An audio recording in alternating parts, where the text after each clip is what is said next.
श्रोताओं, कार्यक्रम नमस्कार चूरू लेकर मैं आपके साथ आपका रेडियो साथी रवि प्रकाश। स्वीकार करें मेरा नमस्कार। श्रोताओं, आपको बधाई देना चाहेंगे आज विश्व योग दिवस की। विश्व योग दिवस एक ऐसा दिन जो भारत की एक प्रकार से देखा जाए तो हमारी जो प्राचीन और पुरातन जो संस्कृति है, हमारी जो एक दूसरे के साथ भ्रातृत्व की भावना, विश्व बंधुत्व की भावना को पूरे विश्व में फैलाने का एक दिन, जिसके माध्यम से आज पूरा संसार योग में हमें दिखाई देता है। तो इस दिन की आपको बहुत बहुत शुभकामनाएं। सुनते रहें कार्यक्रम नमस्कार चूरू। श्रोताओं, हम आपसे चर्चा कर रहे हैं विश्व योग दिवस के बारे में, और आज से इस विशिष्ट दिन पर हम आपको एक वार्ता सुनवा रहे हैं। वर्तमान समय में योग की महत्ता विषय है और वार्ताकार हैं रामनिवास मीना। तो आइए सुनते हैं ये वार्ता। भगवत गीता में कहा है कि योग स्वयं के द्वारा और स्वयं तक की यात्रा है। योग एक आध्यात्मिक अनुशासन के साथ साथ एक विज्ञान भी है। यह भारत की विरासत है। योग शब्द संस्कृत शब्द युग से बना है, जिसका अर्थ है जोड़ना, जुड़ना, एकजुट होना। ऐसे योग मन, शरीर और आत्मा का मिलन है। इसमें शारीरिक, मानसिक और आध्यात्मिक अभ्यास शामिल है। योग का इतिहास लगभग 5000 साल पुराना है। ऐसा माना जाता है कि योग की उत्पत्ति सिंधु घाटी सभ्यता से हुआ है, क्योंकि पशुपति मोहर सहित कई मोहरे में योग की स्थिति में बैठे आंकड़े दर्शाते हैं। ऋग्वेद में पहली बार योग शब्द का उल्लेख देखने को मिलता है। हालांकि योग का विकास 5वीं और 6वीं शताब्दी ईसा पूर्व से हुआ था। प्रारंभ में योग पाठ और शिक्षाओं को मौखिक रूप से स्थानांतरित किया जाता था। इन्हें पतंजलि ने पहली शताब्दी ईस्वी में योग सूत्र के नाम से संकलित किया था। योग सूत्र योग का सबसे प्रसिद्ध स्रोत है, इसलिए पतंजलि को योग का जनक कहा जाता है। योग के विभिन्न प्रकार हैं, जैसे हठ योग, अष्टांग योग, शास्त्रीय योग, विक्रम योग, आयंगर योग, शक्ति योग, कुंडलिनी योग आदि। योग विकसित हो रहा है, इसलिए अतीत की तुलना में आज कई प्रकार के योग उपलब्ध है। योग आज लाखों लोगों के जीवन का एक अनिवार्य हिस्सा है। यह अपने आप को फिट रखने के लिए, ध्यान के लिए और अच्छे जीवन के लिए अभ्यास किया जाता है। योग सदियों से भारतीयों के जीवन का हिस्सा रहा है। योग पश्चिमी देशों में भी व्यायाम के सबसे प्रचलित रूपों में से एक है। स्वामी विवेकानंद ने 1893 में अपने शिकागो यात्रा के दौरान पश्चिम को योग से परिचित कराया था, जब उन्होंने राजयोग की बात की थी। उसके बाद कई योग गुरुओं ने पश्चिम में योग के प्रसार में योगदान दिया। आज पश्चिम देशों में योग की लोकप्रियता ऐसी है कि अमेरिका के लगभग 75% फिटनेस सेंटर के पाठ्यक्रमों में योग सम्मिलित है। भारत में योग की लोकप्रियता बढ़ाने और योग की शिक्षाओं को हर व्यक्ति तक पहुंचाने का भारत सरकार द्वारा प्रयास किया जा रहा है। योग की शिक्षाओं का विश्व में प्रचार प्रसार योग गुरुओं के माध्यम से भी किया जाता है। योग के संदेश का विश्व में प्रसार हमारे प्रधानमंत्री नरेंद्र मोदी ने भी किया।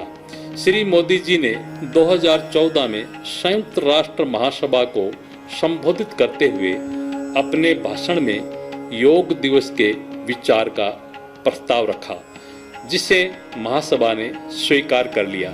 अंतर्राष्ट्रीय योग दिवस के लिए भारत के प्रस्ताव को 193 में से संयुक्त राष्ट्र के 177 देशों ने भारी समर्थन दिया। 21 जून को योग दिन के रूप में चुना गया क्योंकि यह उत्तरी गोलार्ध में सबसे लंबा दिन है और कई देशों के लिए यह विशेष महत्व रखता है।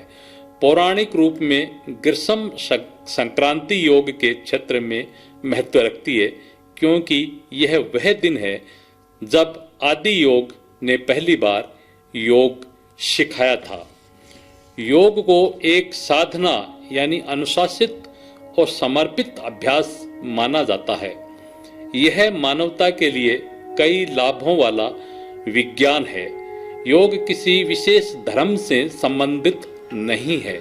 जो लोग रोज योग अभ्यास करते हैं उनके लिए यह बहुत उपयोगी है।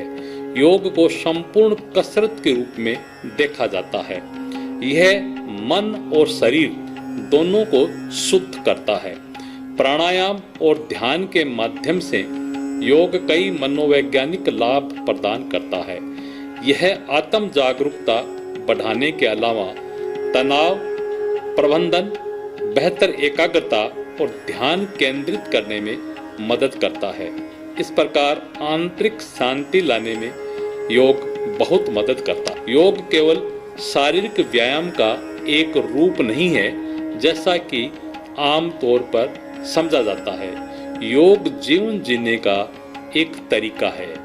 यह एक निश्चित अवधि के भीतर पूरा होने वाला एक पाठ्यक्रम नहीं है। यह आत्म विकास की एक यात्रा है। आज हम में से बहुत से लोग जीवन शैली की बीमारी के खतरों से जूझ रहे हैं। अच्छी जीवन शैली अपनाकर इस तरह की बीमारियों को ठीक किया जा सकता है। योग उसमें मदद करता है। यह लोगों द्वारा भावना प्रबंधन में भी मदद करता है। जीवन के लिए एक उचित दिनचर्या प्रदान करता है और शरीर के बारे में जागरूकता बढ़ाता है। योग लोगों के दिमागीपन को बढ़ाता है जो जीवन शैली की बीमारियों को नियंत्रित करने के लिए आवश्यक है। योग में प्राणायाम और कपालभाति शामिल है जो सबसे अच्छे और प्रभावी श्वास व्यायाम में से एक है। योग एक ऐसी चिकित्सा है जो नियमित रूप से अभ्यास करने पर धीरे धीरे बीमारियों से छुटकारा पाने में मदद करती है।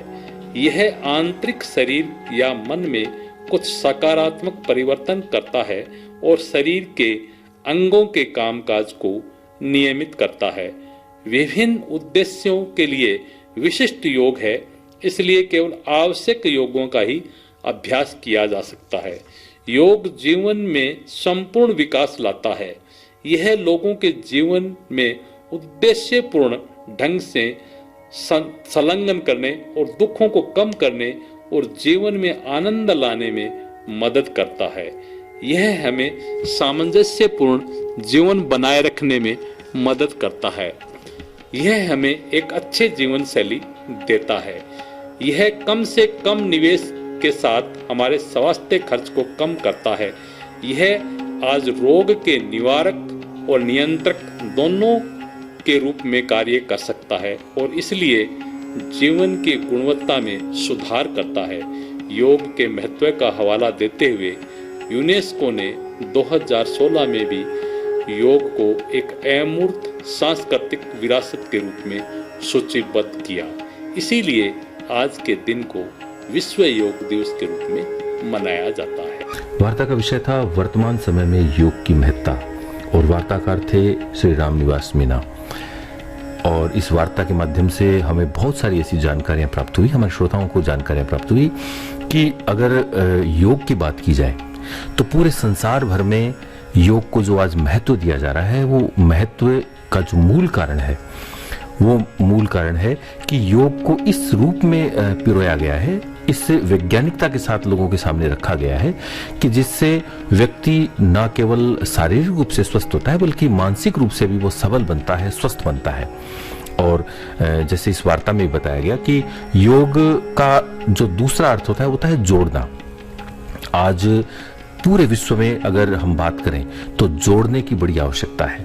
आज पूरे विश्व में अगर हम एक दूसरे के साथ योग के माध्यम से जुड़ें तो मैं समझता हूं कि इस संसार से जो जोड़ने की वजह से एकता बढ़ेगी, सामंजस्य बढ़ेगा और विश्व बंधुत्व की भावना में भी बढ़ोतरी होगी। और यूनेस्को के द्वारा भी इसको विश्व विरासत के रूप में स्वीकार किया गया है। तो इस बात को ये दर्शाता है कि योग का कितना महत्व है, जोड़ने का कितना महत्व है। और जैसे हमने पहले भी आपसे चर्चा की कि ये भारत की जीवटता का प्रमाण है, यानी हम भारतीयों में जो जीवटता है उसका प्रमाण योग को कहा जा सकता है, क्योंकि उसके पीछे जो मूल उद्देश्य है, कारण है, वो यही दिखाई देता है कि हम भारतीय मानसिक रूप से सुदृढ़ होते हैं, संतोषी हमारा स्वभाव होता है, हम पूरे संसार के हित की चिंता करते हैं। हमारी जो संस्कृति है उसमें सर्वे भवन्तु सुखिनः का जो भाव हमें दिखाता है, ये भाव योग के माध्यम से ही हमारे अंदर पैदा हुआ है। हमारे प्राचीन ऋषि मुनियों ने जिस रूप में इस योग को लोगों के सामने रखा, उसका जो मूल उद्देश्य था वो केवल भारत का कल्याण करना ही नहीं था, अपितु पूरे संसार भर का कल्याण करना था, पूरी मानव जाति का कल्याण करना था। और इस बार का जो ये जो थीम है ये भी इसीलिए है कि मानवता के लिए योग। इसका छोटा सा शब्द है देखने में, लेकिन इसका जो विस्तृत आधार है, इसका जो भाव है वो बहुत बड़ा है, बहुत गहराई लिए हुए है। और इस गहराई को हम तभी महसूस कर सकते हैं जब हम स्वयं अपने आप को योग से जुड़ें। इस शुभ अवसर पर हम आपसे ये अपील जरूर करना चाहेंगे कि आज का जो दिन है वो बड़ा विशिष्ट है, लेकिन केवल मात्र योग से हमें विश्व में एक दिन ही नहीं जुड़ना है, बल्कि 365 दिन अपने आप को जुड़े रखना है। पूरे 365 दिन अगर हम योग से जुड़े रहेंगे तो ना केवल हम स्वस्थ रहेंगे, बल्कि जैसे इस वार्ता में भी बताया गया था कि एक हमारी मानसिकता भी उससे सुदृढ़ बनेगी, एक सभ्य विचार हमारे अंदर पैदा होंगे, हमारी जो मानसिक जो कलुषिता है वो दूर होगी और हम प्रकाश की ओर बढ़ेंगे, हम अंधकार से प्रकाश की ओर बढ़ पाएंगे। ये भाव हमारे अंदर निश्चित रूप से पैदा होगा और इसके लिए योग ही सबसे महत्वपूर्ण आधार हो सकता है।